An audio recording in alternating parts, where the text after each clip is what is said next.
What would you do if your sister stole your fiancé just weeks before your wedding because she was bored with her own husband?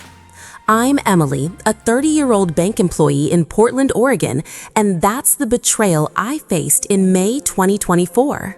My fiancé Nathan cheated with my sister Erica, plotting to take my assets while my family shamed me for miscarrying at our engagement party. I unleashed a brutal revenge, exposing their lies to the world. Watch this true infidelity story to see how I made them pay for their betrayal. Some betrayals don't just break you, they rip you apart, piece by piece, until you're left staring at the shards of the life you thought you had, wondering if you'll ever feel whole again. I'm Emily, a 30-year-old bank employee from Portland, Oregon. I never imagined I'd become the kind of woman who'd thirst for revenge. Not until the people I loved most turned my dream wedding into a living nightmare. My fiancé Nathan, my sister Erica, and my own family, they didn't just betray me. They humiliated me in front of everyone I knew, abandoned me at my lowest, left me with a wound so deep I had no choice but to make them pay. It all started in May 2024, 6 months before the wedding, at our engagement party, a night that was supposed to be one of the happiest of my life. My parents, David and Harriet, had gone all out. They hosted the event at their sprawling estate in Portland's West Hills, a place that screamed old money and prestige. The backyard was a vision of elegance. Twinkling string lights draped over the trees. A live jazz band played softly in the background. A long table piled high with gourmet food, all designed to impress their high society friends. I stood beside Nathan, my heart swelling with joy. His sharp jawline, his charming smile, the way he squeezed my hand. I thought he was my whole world. We'd been together for 2 years, through highs and lows. Last year, I'd gotten pregnant, a surprise that filled me with hope. But I'd miscarried at 3 months, a loss that shattered me.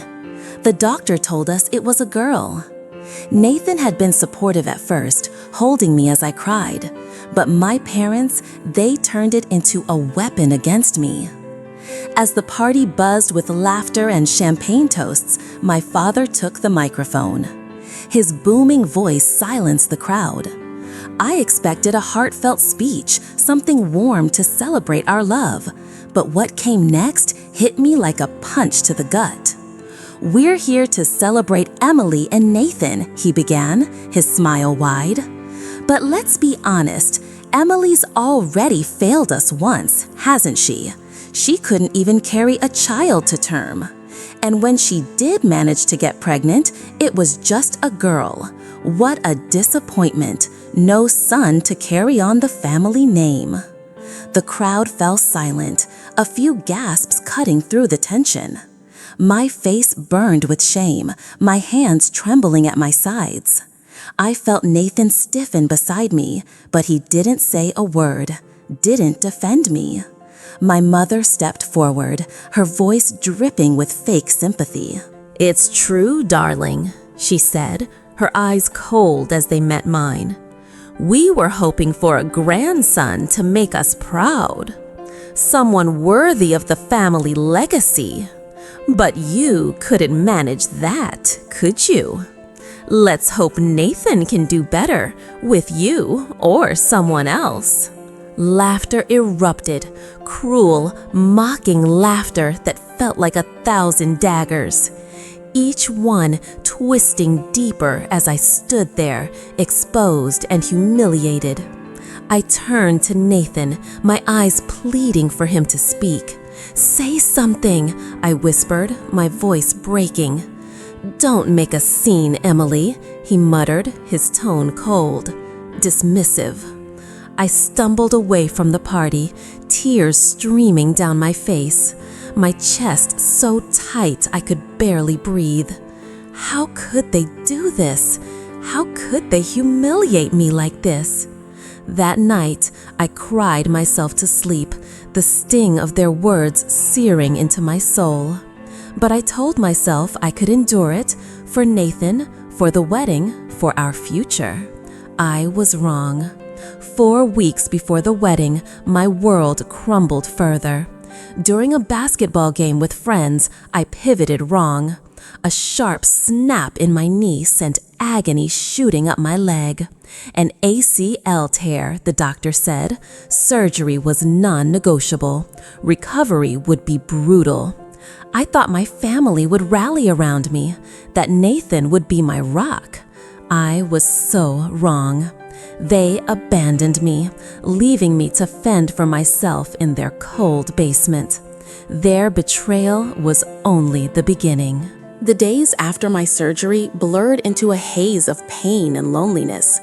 Each moment a reminder of how little I meant to the people I trusted most. I'm Emily, a 30-year-old bank employee from Portland, Oregon. I was supposed to be preparing for the happiest day of my life, my wedding to Nathan, the man I thought I'd spend forever with.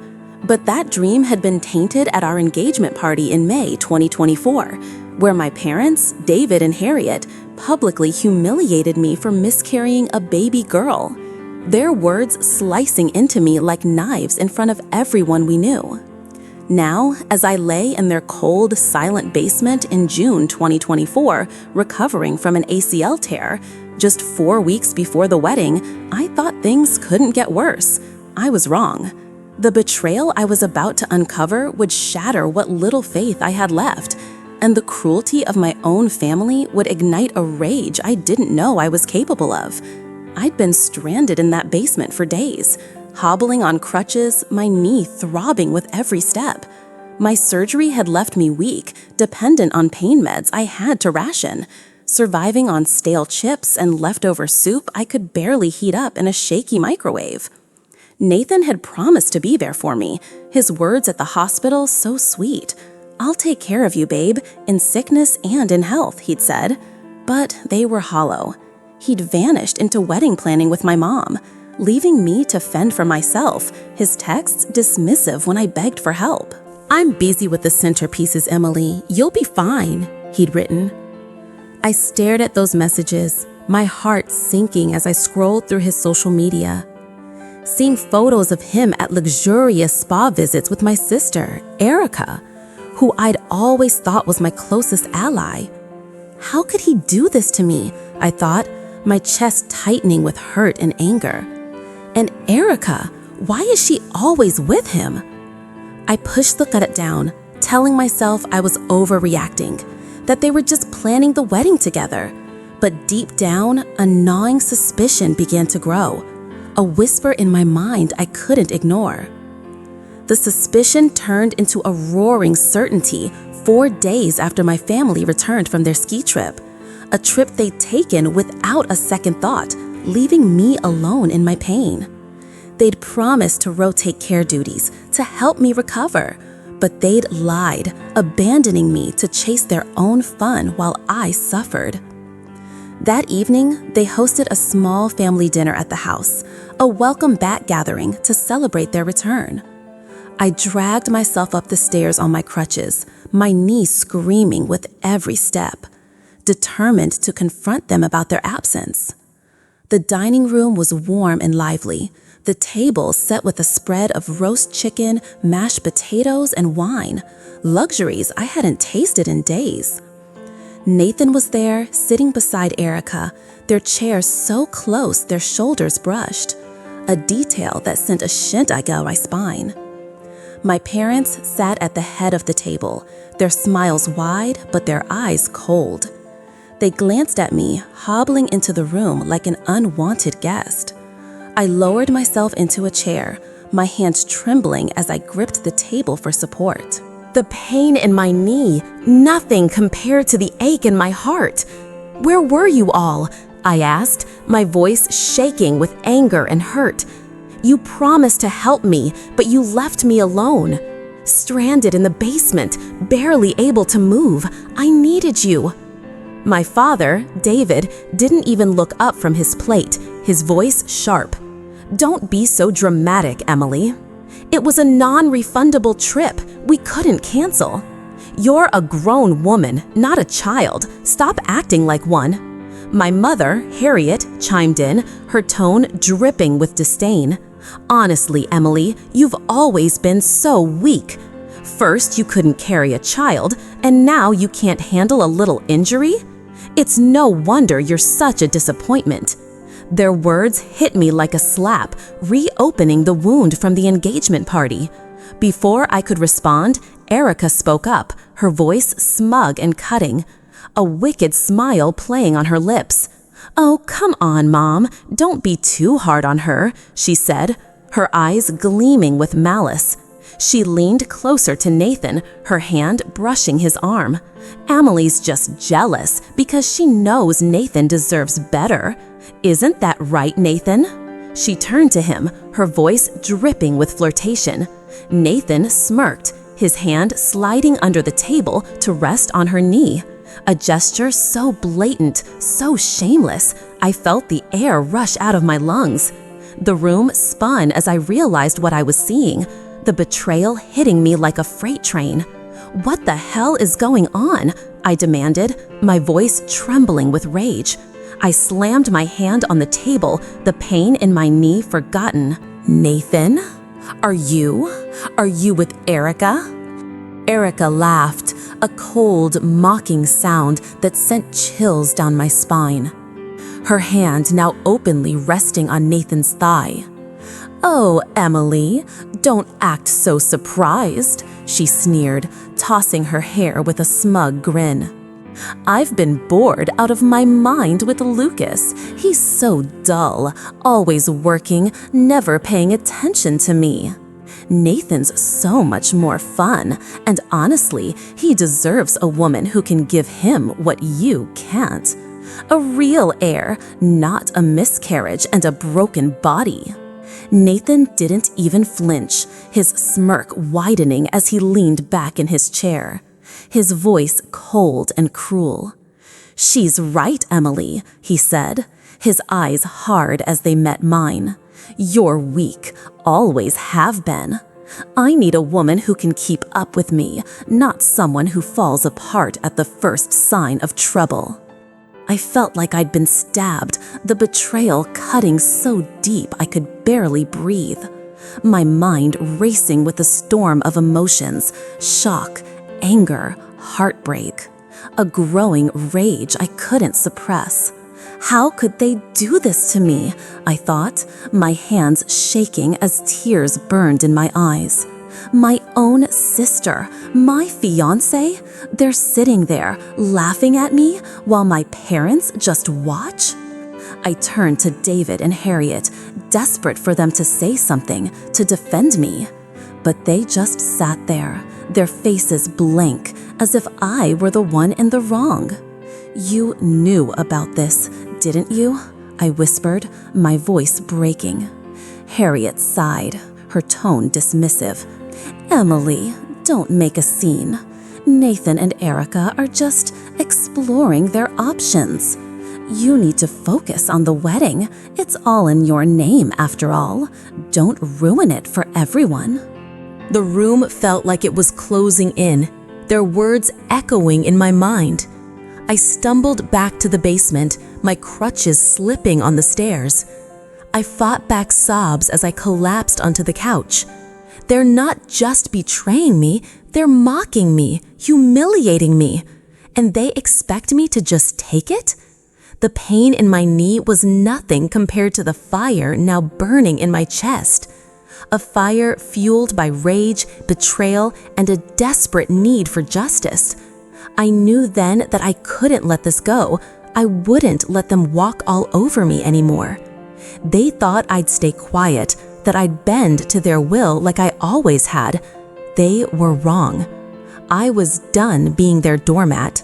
I'd make sure they paid for every ounce of pain they'd inflicted on me. The betrayal hit me like a freight train, leaving me reeling in the darkness of that basement. My knee throbbed almost as much as my heart.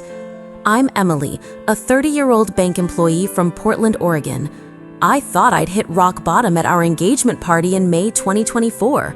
when my parents, David and Harriet, humiliated me for miscarrying a baby girl. Then, just weeks before my wedding, I'd torn my ACL. My family abandoned me to fend for myself while they went skiing. But nothing could have prepared me for the gut-wrenching discovery at that family dinner in June 2024. My fiancé Nathan was cheating on me with my own sister, Erica. Her smug laughter, his cold smirk, their brazen display of affection, it was a knife in my back, twisted deeper by my parents' indifference. As I lay on that basement couch in July 2024, staring at the ceiling through a haze of tears, I kept replaying Erica's words in my mind. Nathan deserves a woman who can give him a real heir, not a miscarriage and a broken body. How could she say that? I thought, my chest tightening with a mix of rage and heartbreak. My own sister, my best friend, stealing Nathan because she's bored with her husband, Lucas? And Nathan, how could he do this to me after everything we've been through? But as the shock began to settle, a new question burned in my mind, one that turned my pain into suspicion. Why were they so brazen? Why did they act like they knew they'd get away with it? I sat up, wincing as pain shot through my knee, my thoughts racing like a wildfire. There's more to this, I realized, my banker's instincts kicking in. They're too confident, too smug, like they've got a plan. I grabbed my phone, my hands trembling as I opened Nathan's social media again. Scrolling through the spa photos he'd posted with Erica. Something caught my eye, a comment from Erica. Can't wait for the big day. Everything's falling into place. The big day? The wedding? Or something else? My heart pounded like a drum as I dug deeper, checking their messages, their posts, anything I could access. That's when I found it, a private message Nathan had sent Erica, one he hadn't bothered to delete. Once we're married, we'll get Emily to sign over her savings, then we can ditch her and start fresh, it read. I froze, the words searing into my brain like a brand. They're not just cheating, they're plotting to take everything from me. My savings, years of hard work, my safety net were what they were after. Nathan and Erica weren't just betraying me emotionally, they were planning to ruin me financially, to use our wedding as a trap to steal my assets and leave me with nothing. How could I have been so blind, I thought, tears burning in my eyes as I clutched my phone. I thought Nathan loved me, but he's been playing me this whole time. And Erica, my own sister, is in on it. The rage inside me grew, a wildfire I couldn't contain. But I knew I couldn't confront them yet. I needed proof, hard, undeniable proof that would expose their scheme, something that would make them pay. I started by gathering what I could from my phone, taking screenshots of every incriminating message, every photo, every comment. But I knew I needed more, something they couldn't deny, something that would destroy their carefully laid plans. That's when I thought of Lucas, Erica's husband, the man she'd so casually dismissed as dull. If anyone had a reason to hate Erica and Nathan as much as I did, it was him. I found Lucas's number in my contacts, my hands shaking as I typed out a message. Lucas, it's Emily. I need to talk about Erica and Nathan. They're cheating, and I think you'll want to hear what I found. I hit send, my heart racing as I waited for a reply, each second stretching into eternity. 10 minutes later, my phone buzzed with a response. I'm coming over. Be there in 20, Lucas wrote. Lucas arrived at my parents' house, his face pale and drawn, his eyes burning with a quiet fury I recognized all too well. I met him in the basement, hobbling on my crutches as I led him to the couch, the air thick with tension. Tell me everything, he said, his voice low and tight, his hands clenched into fists. I took a deep breath, the words spilling out like a flood. Nathan and Erica's affair, their brazen display at the family dinner, the message about stealing my savings. Lucas's jaw tightened with every word, his anger mirroring my own. When I showed him the screenshots, his expression shifted to something darker, something dangerous. I knew something was off, he growled, his voice shaking with rage. Eric has been distant for months, always sneaking off, making excuses. But this is beyond anything I imagined. He looked at me, his eyes hard with determination. They're not getting away with this, Emily. I've got evidence of my own, texts, photos, even hotel receipts. Erica thought I was too boring to notice, but I've been tracking her for weeks. My heart leapt, a surge of hope cutting through the despair. An ally, I thought, a flicker of strength igniting inside me. Lucas knows what it's like to be betrayed. He's as angry as I am. Will you help me? I asked, my voice trembling with a mix of fear and resolve. I want to expose them, Lucas, to make them pay for what they've done to us, but I can't do it alone. I'm coming over. Be there in 20, Lucas wrote.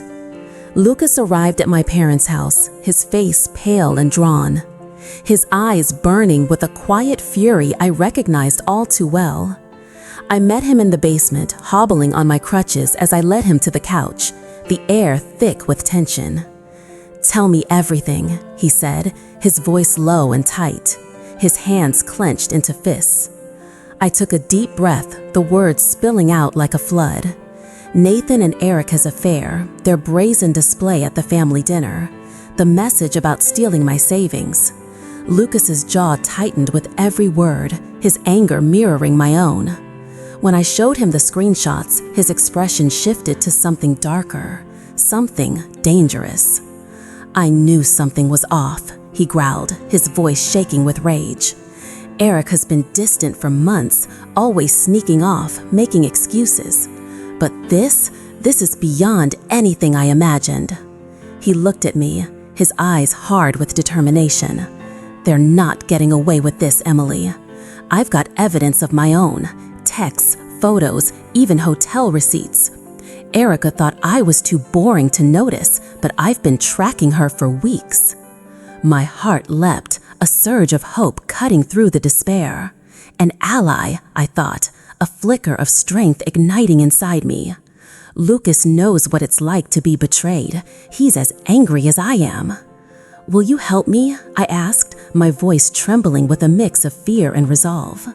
I want to expose them, Lucas, to make them pay for what they've done to us, but I can't do it alone. Lucas nodded, his expression fierce. Absolutely. They thought they could play us for fools, but we'll turn the tables. Let's make sure everyone knows what they've done and what they were planning to do. We spent the next few hours plotting, pooling our evidence into a damning arsenal. Screenshots of Nathan and Erica's messages, photos of them together at hotels, receipts that showed they'd been meeting behind our backs for months. Lucas even had a voice recording of Erica bragging to a friend. I stole Nathan because I'm better than Emily in every way, she'd said. Each piece of evidence was a dagger, but instead of breaking me, it fueled me, turning my pain into a weapon. I'm not the weak, broken woman they think I am, I thought, my hands steady as I saved every file to a hard drive. They wanted to destroy me, but I'll destroy them first. As the night wore on, Lucas and I formed a plan to expose Nathan and Erica's affair, and their scheme to steal my assets, not just to our family, but to the entire community. We'd use the wedding, the event they were so desperate to preserve, as the stage for their downfall. But as I sat there, staring at the evidence on my laptop, a new fear crept into my mind. What if they find out what I'm planning? What if they turn this around on me, make me the villain in their twisted story? I pushed the fear down, replacing it with resolve. They'd underestimated me for the last time. Nathan and Erica thought they could break me, that I'd stay silent like I always had. They were wrong. I was done being their victim. I'd make sure they felt every ounce of the pain they'd inflicted on me. The days leading up to my final confrontation felt like a storm brewing inside me, each moment charged with a mix of dread and determination. I'm Emily, a 30-year-old bank employee from Portland, Oregon. I'd been through hell, humiliated by my parents, David and Harriet, at our engagement party in May 2024. Shamed for miscarrying a baby girl, abandoned after tearing my ACL, and betrayed by my fiancé, Nathan, who was cheating with my sister, Erica. Their affair wasn't just a fling, it was a calculated plot to steal my assets after the wedding. A scheme I'd uncovered in July 2024 with the help of Lucas, Erica's husband, who was just as betrayed as I was. Now, armed with a mountain of evidence, screenshots, photos, hotel receipts, and Erica's chilling voice recording, I was ready to expose them all on the day of the wedding in August 2024. I wasn't just fighting for myself anymore. I was fighting for justice, for the truth, for every ounce of pain they'd inflicted on me. Lucas and I had planned our move carefully, knowing the wedding, the event my family was so desperate to preserve, would be the perfect stage for their downfall. But as the day approached, I couldn't shake the fear that gnawed at me. What if they turn this around on me, I thought, my hands trembling as I saved our evidence to a USB drive. What if they make me the villain, just like they always have? I pushed the fear down, replacing it with the fire that had been burning since that family dinner. The fire of rage, betrayal, and a desperate need to reclaim my dignity. The wedding was set for a Saturday at a luxurious venue in downtown Portland, a place my parents had insisted on to impress their high society friends. But I had other plans. I'd learned that all the wedding contracts, venue, flowers, catering, photography, were in my name. A detail my father had arranged, calling me the responsible one. It was the perfect leverage, and I intended to use it to its fullest. My family had been hounding me to sign the final checks, desperate to keep the wedding on track despite Nathan and Erica's affair. They thought I'd cave, that I'd play the obedient daughter and let them have their perfect day. They were wrong. I'd reached out to a lawyer, Marjorie, a fierce woman who specialized in family disputes and contract law. Together, we'd crafted a plan to turn their precious wedding into a public reckoning. The morning of the wedding, I stood in my childhood bedroom, staring at myself in the mirror. The white dress I'd once loved now felt like a mockery. I wasn't going to wear it, not today. Instead, I slipped into a simple black dress, my hands steady as I tucked the USB drive into my purse. This isn't a wedding, I thought, my reflection staring back with a fire in my eyes. This is a war. I arrived at the venue early, the grand hall already filling with guests, distant relatives, family friends, my parents' country club circle, all dressed in their finest, oblivious to the storm about to erupt. Nathan was there, looking every bit the perfect groom in his tailored tuxedo, his charming smile plastered on as he greeted guests. Erica stood beside him, radiant in a champagne-colored dress, her hand resting on his arm like she belonged there, her smug grin a dagger in my heart.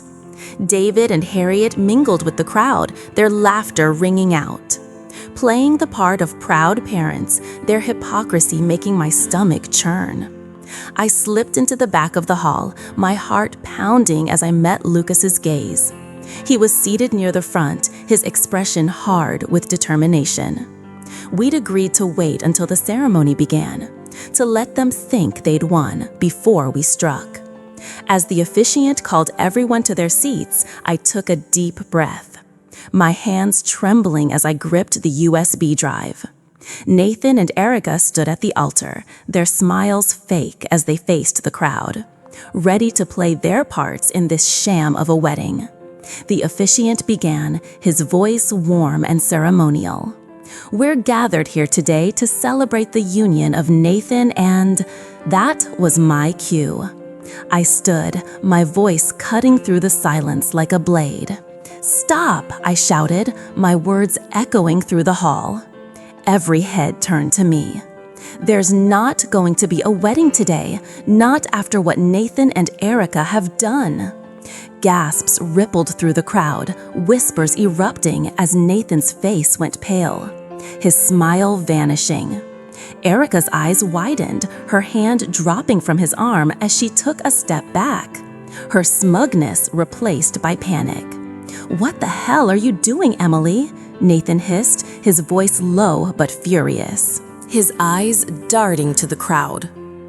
I stepped forward, my crutches clicking against the polished floor, my voice steady despite the storm inside me.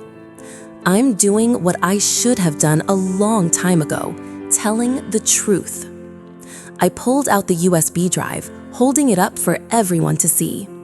Nathan and Erica have been having an affair for months, right under my nose. While I was recovering from surgery, while I was grieving the loss of my child. The crowd gasped again, louder this time, as I plugged the drive into the venue's projector system. A screen behind the altar lighting up with the evidence Lucas and I had gathered. Screenshots of their messages flashed across the screen. Nathan telling Erica, "We'll get her savings after the wedding, then ditch her." Erica replying, "She's too weak to notice, she'll never see it coming." Photos of them together at hotels, receipts for their secret getaways. And finally, the voice recording of Erica bragging, "I stole Nathan because I'm better than Emily in every way. She couldn't even give him a son." The room erupted, shouts of disbelief and outrage filling the air. Guests turned to Nathan and Erica, their faces now ashen with shock. David stood, his voice booming over the chaos. "Emily, stop this nonsense right now. You're embarrassing the family."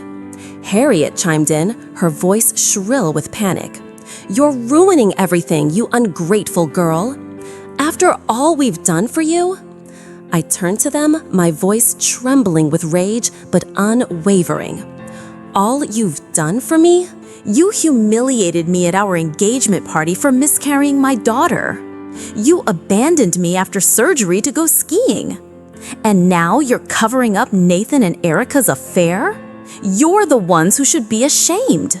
I pointed to the screen, my voice rising with every word. "They didn't just betray me, they planned to steal everything I've worked for. To use this wedding as a trap to take my savings and leave me with nothing."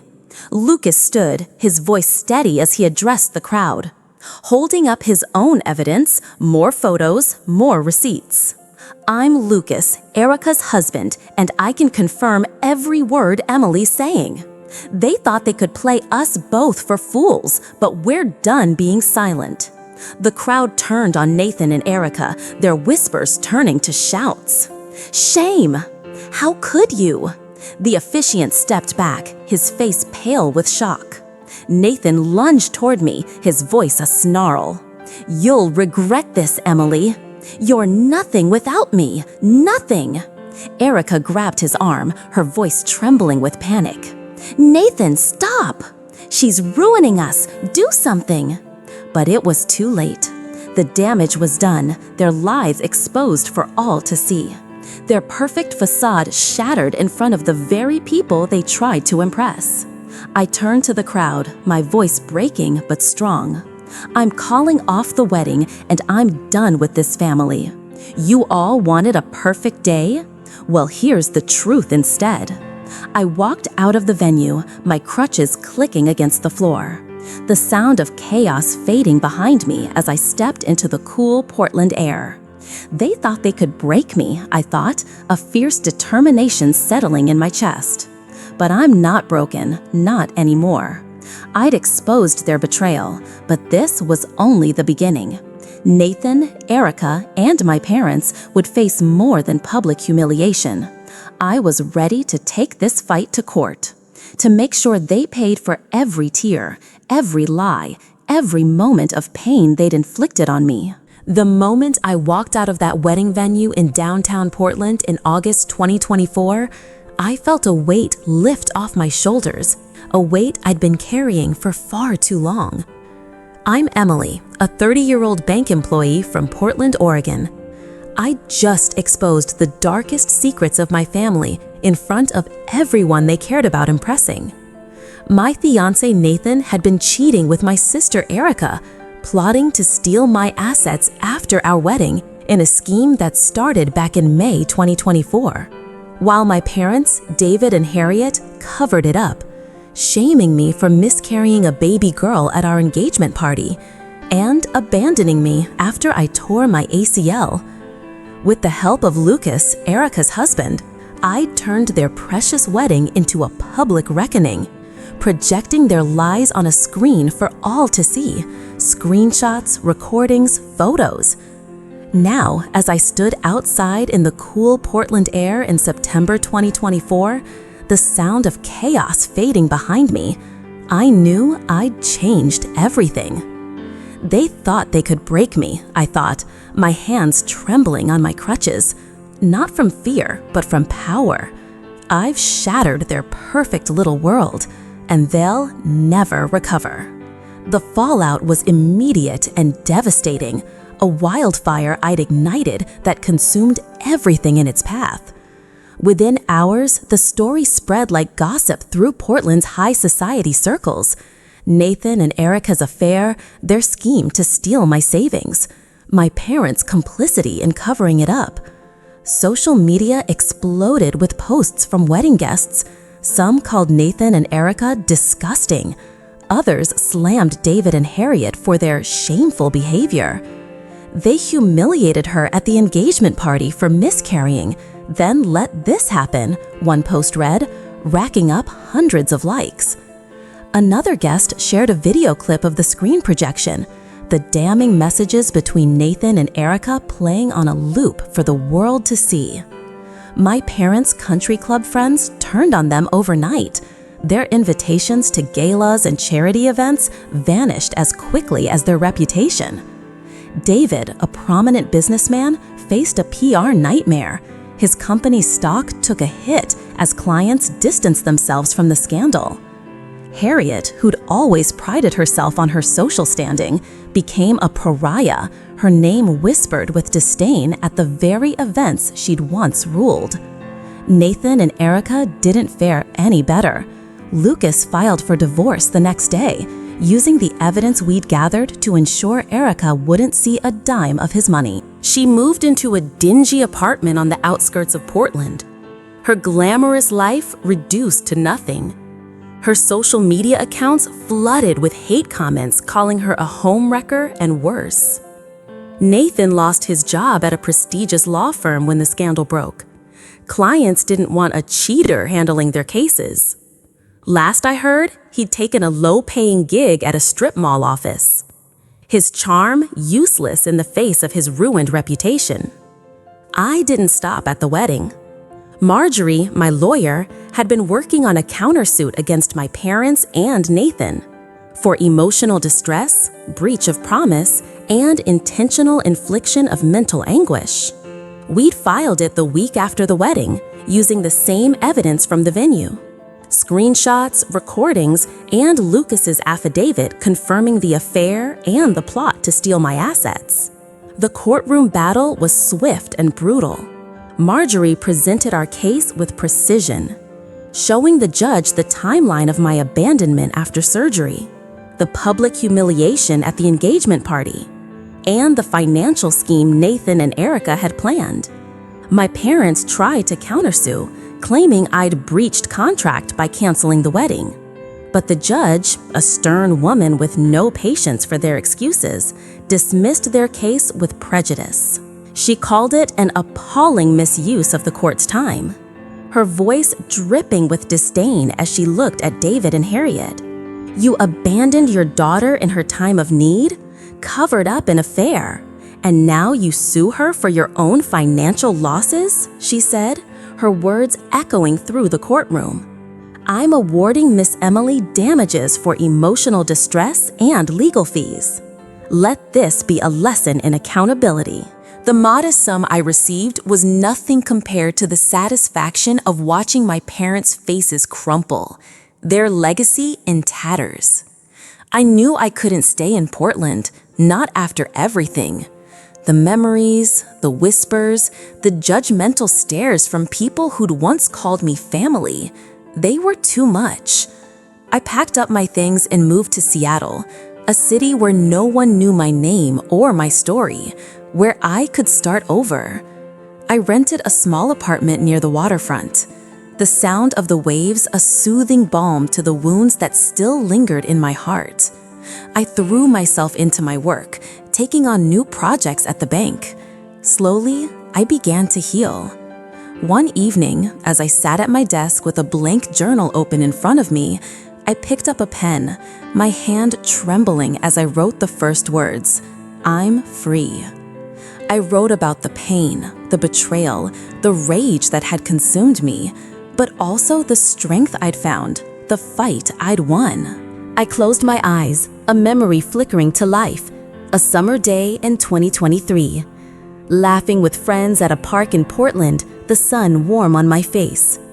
Nathan and I had just started dating, and I'd felt so alive, so full of hope. I was happy then, I thought, a bittersweet ache in my chest. But that happiness had been stolen from me. Now, I was building a new kind, a happiness that was mine alone. Mình có thể tha thứ cho họ không? I whispered, my voice trembling as I stared at the journal. I wrote the answer in careful, deliberate letters. Not yet. But maybe, someday, I'd find that peace. For now, I was free to heal, to grow, to live on my terms. A new dawn was breaking, and I was ready to step into the light. 3 months after that chaotic day in Portland, I stood on my balcony in Seattle.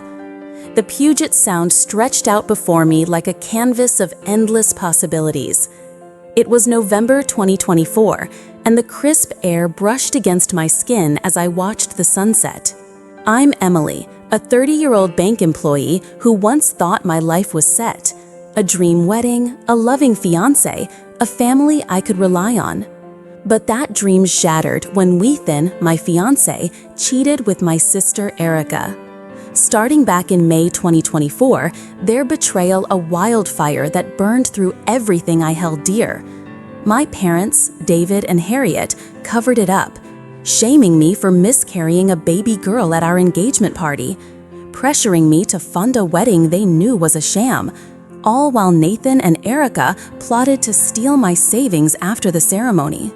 I fought back, exposing their lies at the wedding in August 2024 with Lucas, Erica's husband, by my side.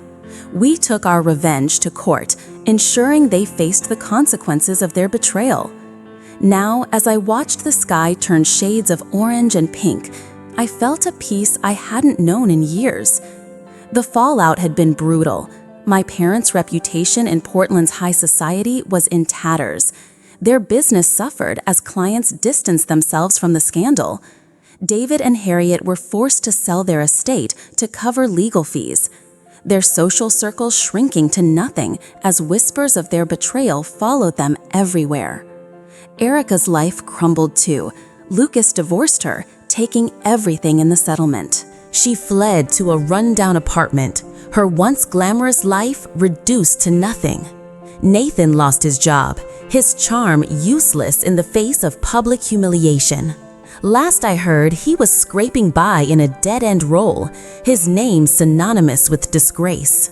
I'd walked away from it all, leaving Portland for Seattle, where I could rebuild without the weight of their judgment. My new life wasn't perfect, but it was mine. A small apartment, a steady job, and a budding connection with Mark, an old friend who'd shown me what real love could look like. They thought they could destroy me, I thought, sipping my tea as the waves lapped below. But I'm stronger than they ever gave me credit for. Looking back, I sometimes wondered if I could have handled things differently. If I could have walked away without the courtroom battle, without the public humiliation. But then I remembered the engagement party, my parents' cruel words about my miscarriage, the way Nathan and Erica laughed in my face as they betrayed me. Any flicker of guilt I might have felt vanished in the face of those memories. They made their choices, I thought, my heart steady with resolve, and I made mine. Did Nathan, Erica, and my parents ever face the full karma they deserved? I'd like to think so. Sometimes I imagine them seeing me now, living my life free of their toxicity, finding happiness on my terms, and I hoped it stung. But more than that, I hoped they'd learned what it meant to lose everything they valued, just as they tried to take everything from me. I turned back to the sunset, a small smile playing on my lips. For the first time in a long time, I felt whole. Thanks for watching this true infidelity story, y'all. It's been a wild ride, and I'm so glad I got to share it with you. I turned to the camera, my eyes steady, my voice soft but firm. If you've ever faced a betrayal that turned your life upside down, you're not alone in your pain. Subscribe to Yanyo's Cheating Stories for more jaw-dropping Reddit stories. They'll keep you on the edge of your seat. Drop a comment below. Have you ever been betrayed like this? I'd love to hear your stories. Hit that bell so you don't miss what's next. I'll see you soon. Stay tuned for more secrets, more betrayals, and karma coming to settle the score.